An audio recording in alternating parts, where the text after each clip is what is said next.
Pessoal, não sei se vocês viram, mas essa semana foi deflagrada uma operação da PF para poder prender os mandantes e articuladores de um plano que tinha como objetivo matar o Lula, o Alckmin e o Alexandre de Moraes. E hoje a gente vai entender um pouco melhor dessa notícia e também falar a respeito de um fator fundamental que a gente precisa discutir urgentemente no Brasil, que é a questão da anistia.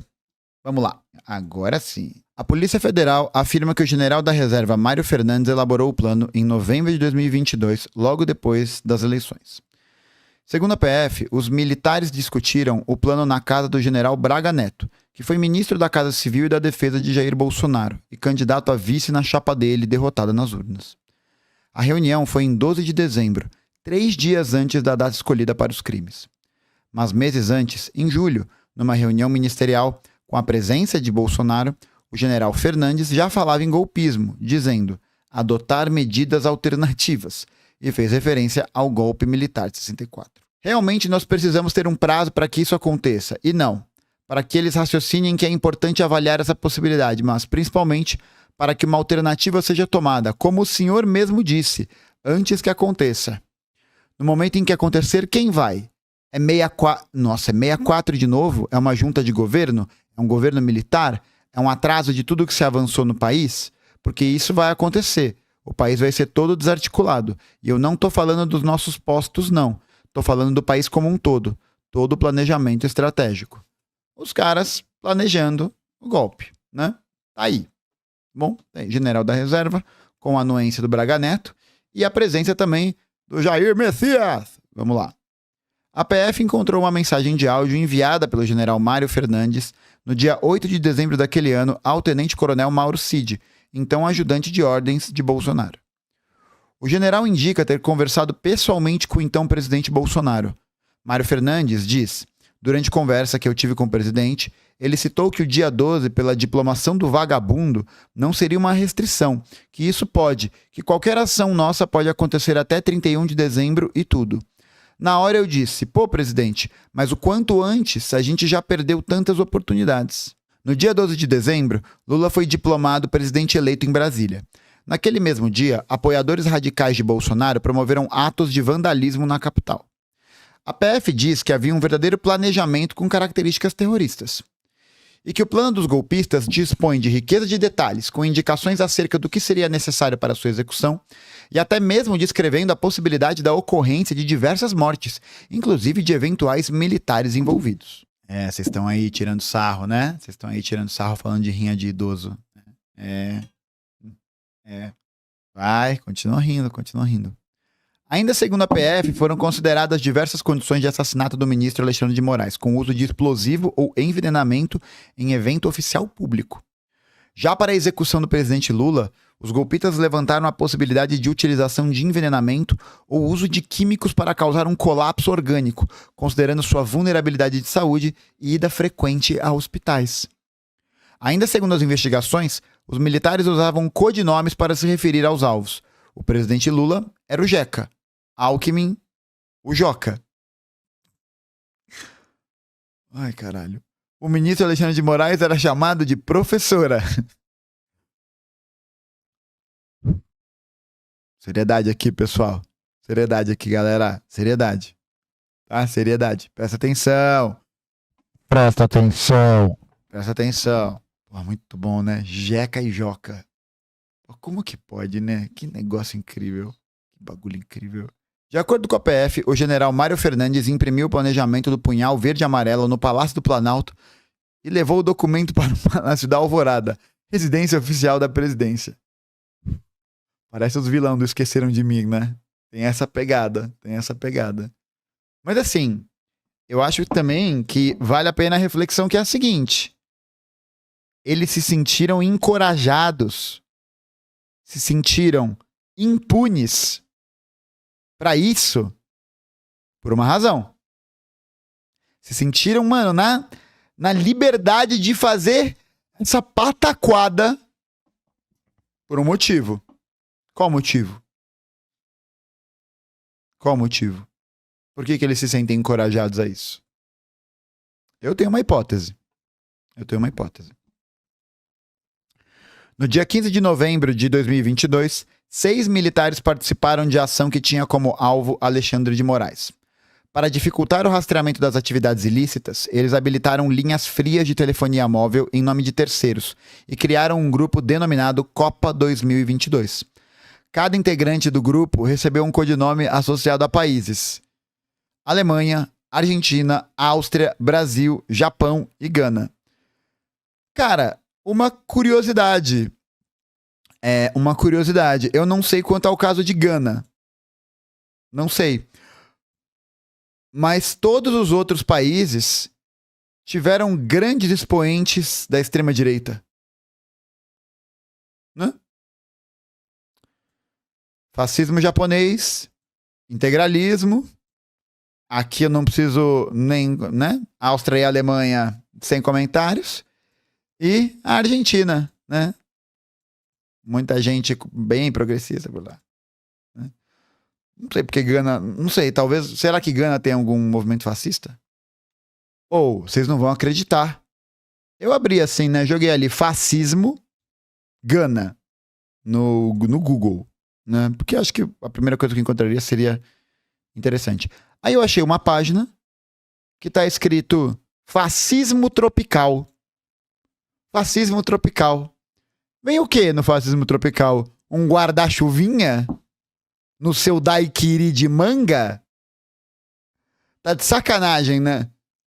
Tá de sacanagem. A diferença do fascismo tropical e do fascismo tradicional. Enquanto no fascismo tradicional o passado é glorioso e os ancestrais exaltados, no fascismo tropical o passado foi vergonhoso e deve ser obliterado. Um dos objetivos do fascismo tropical é expurgar o território nacional de seus mares. Não, bom é que aqui o passado vai de onde para onde, né? O passado aqui nos ancestrais, né? Quem é o Sacro Império Romano Germânico? Não, os dinossauros, os Flintstones. Tá ligado? É esse passado que a gente quer exaltar. É o passado da família tradicional da Idade da Pedra. Homem, mulher, criança e dinossauro. Pelo amor de Deus, quanta bobagem. Quanta bobagem. Ó, informação do Red York. O Kwame Nkrumah, que foi presidente do Ghana, né, que foi uma das lideranças do processo de libertação colonial do país, foi derrubado por um golpe militar em 66. Depois houve uma sequência de golpes no país. A gente tem isso, né?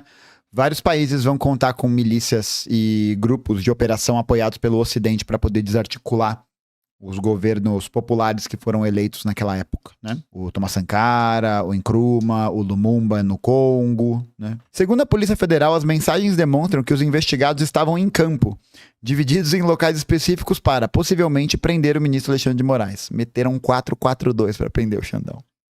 Às 8h33 da noite do dia 15 de dezembro, um dos integrantes informou por mensagem estar no estacionamento de um restaurante no Parque da Cidade, em Brasília. Alexandre de Moraes percorre um trajeto próximo ao parque para voltar para casa. Tô na posição, responde outro membro do grupo, identificado como Gana. Segundo a investigação, ele estava próximo ao apartamento funcional onde mora o ministro. Ok, qual a conduta? Pergunta a pessoa que estava no estacionamento. Aguarde, diz um terceiro militar, apontado pela PF como líder do grupo. 24 minutos depois, um quarto integrante manda uma mensagem. Tô perto da posição. Vai cancelar o jogo? O suposto líder do grupo, então, confirma o cancelamento da trama golpista. Abortar. Áustria. Volta para local de desembarque. Caralho, moleque. Operação mesmo, hein? Segundo a PF, o grupo cancelou a tentativa de capturar o ministro Alexandre de Moraes porque a sessão do Supremo daquele dia terminou mais cedo do que o previsto. O plano redigido pelo general Mário Fernandes previa também a instituição de um gabinete de crise após o golpe de Estado, composto em sua maioria por militares sob o comando dos generais Augusto Heleno e Braga Neto. O gabinete baixaria decretos para respaldar as ações de militares. Segundo os investigadores, o plano previa a prisão de outros ministros do STF e de agentes públicos que cumprissem ordens judiciais do Supremo. Ainda de acordo com a PF, não há dúvidas que os militares envolvidos no caso planejavam um golpe de Estado. O presidente Lula e o vice-geraldo Alckmin não se pronunciaram. O ex-presidente Jair Bolsonaro não respondeu ao Jornal Nacional. A defesa do ex-ministro Braga Neto não quis se manifestar. A reportagem não conseguiu contato com os advogados suspeitos presos. Caralho, moleque. Sinistro, hein? Então, gente, acho que a gente precisa analisar o contexto dessa notícia, né, e para entender ela com profundidade, né, e trazer uma reflexão sobre o que ela significa, que é o fato consumado que havia uma tentativa de realização de um golpe de Estado contra o governo. Isso está dado. Só que o que me chamou a atenção é o fato de isso ter sido revelado exatamente uma semana depois, próximo de uma semana depois, do atentado que aconteceu na Praça dos Três Poderes. E que, de novo, houve um tratamento e uma análise sobre o tema que, num primeiro momento, a gente tira um sarro, né, jocoso e tal. Eu nem curto muito essa ideia, enfim, né, de tirar um sarro mesmo, assim, tipo, foda-se, não lamento também. Mas acho que é uma questão delicada. Acho que é uma questão delicada para se tratar assim. Por mais que a gente possa observar que essas ações parecem ter um caráter quixotesco, né? Parecem ter um caráter meio Inspetor Bugiganga, meio Dedé e o Comando Maluco.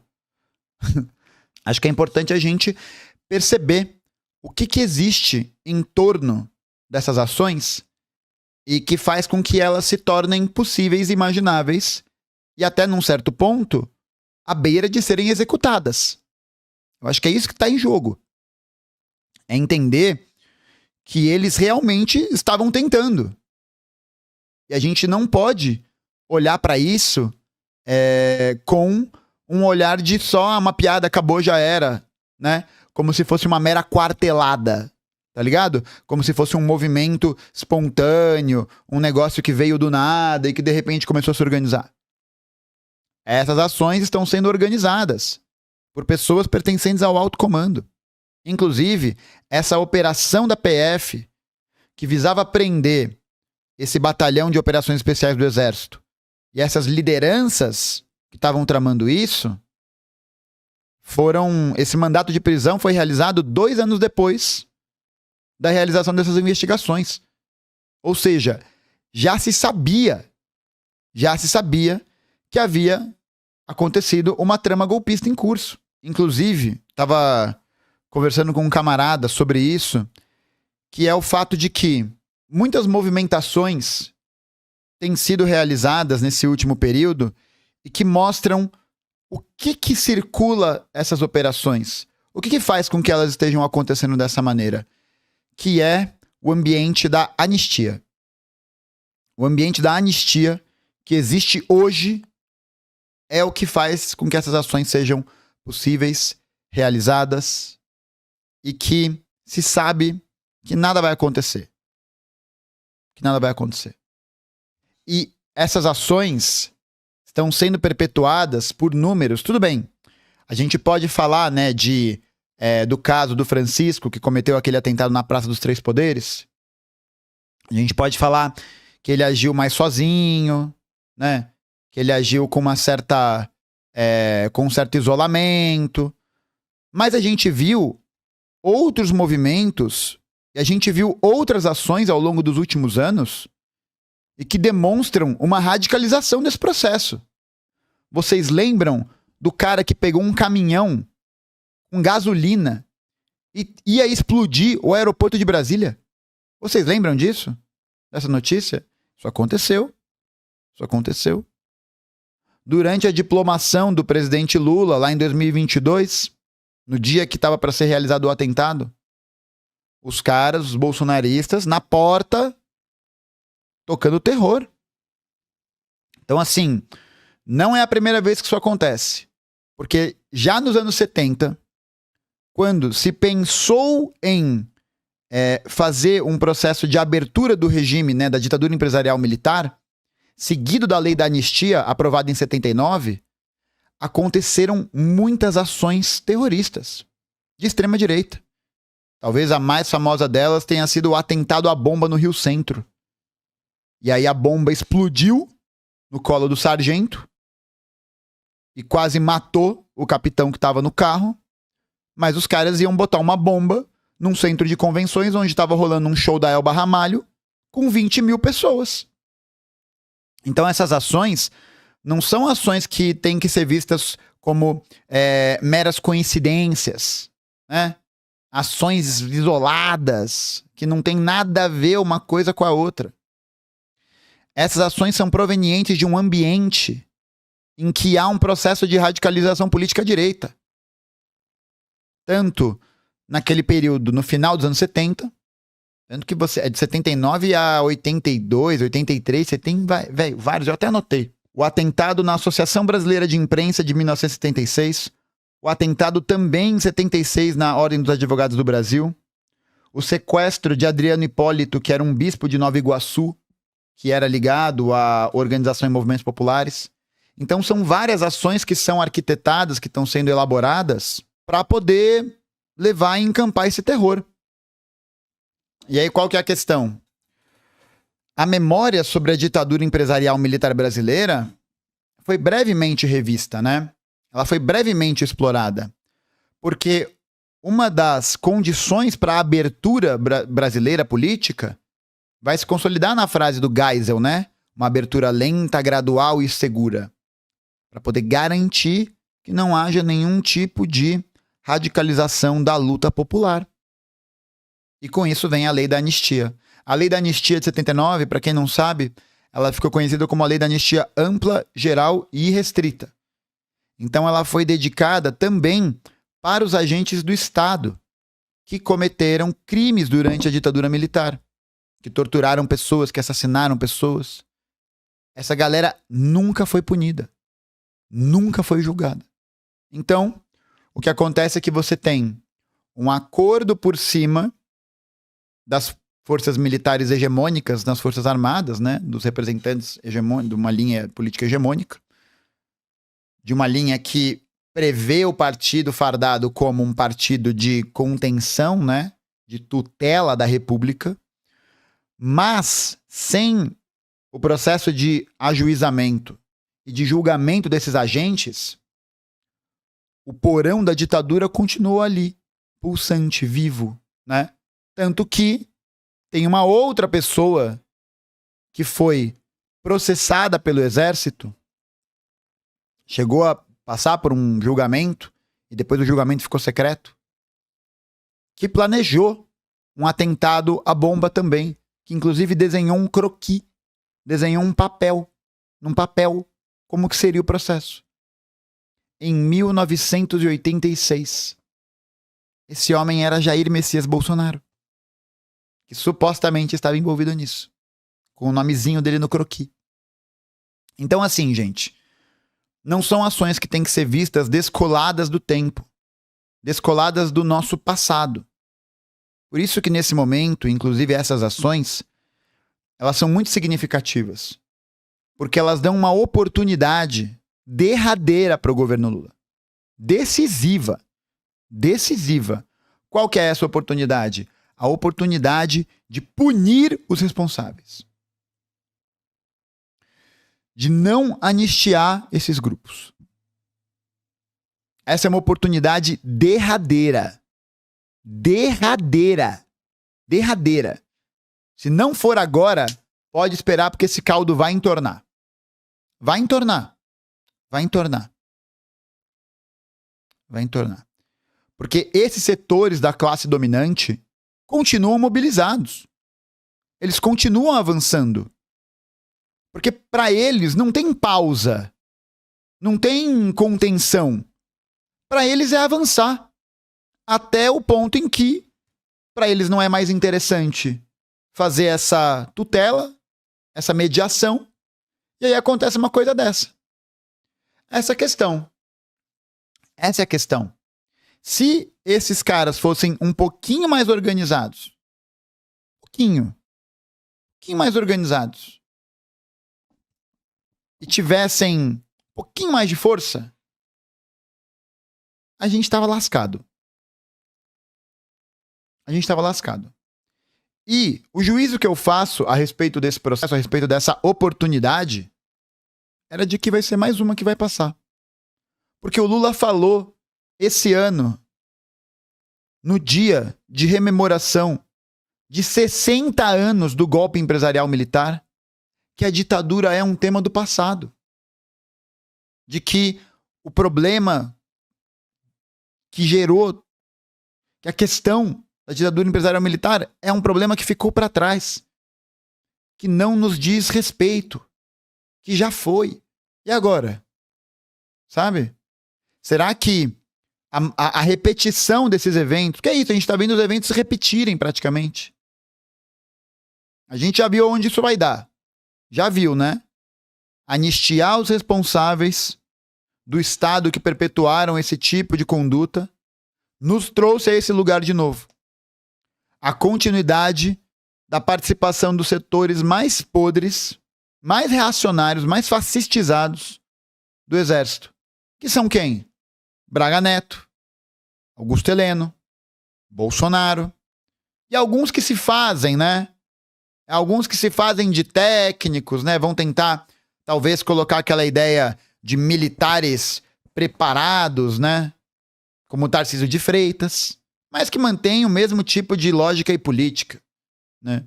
Saiu uma notícia também essa semana que a Polícia Militar de São Paulo aumentou em 70% o número de execuções no estado, sobretudo em jovens. Olha aqui.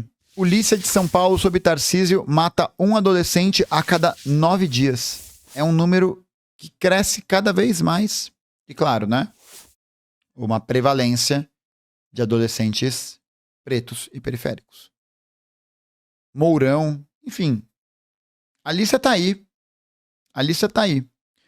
E eu acho que é essencial a gente falar sobre isso, porque no momento em que essa rememoração não for realizada, esse resgate não for realizado, os nossos inimigos vão vencer. É isso, né? Acho que é muito emblemático nessas horas lembrar daquele texto do Walter Benjamin, das teses sobre o conceito de história, né? De que é necessário, em cada época, arrancar da tradição o conformismo. Porque se a gente não arranca esse conformismo que monta e dá essa coesão para a história, né? Esse conformismo, essa ideia de que isso é uma coisa do passado, isso já foi.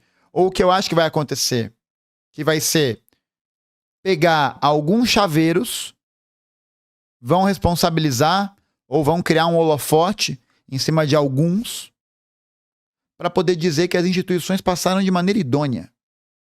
E que o problema são algumas maçãs podres. Cada um acredita na mentira que quiser acreditar, né? Cada um acredita na mentira que quiser acreditar.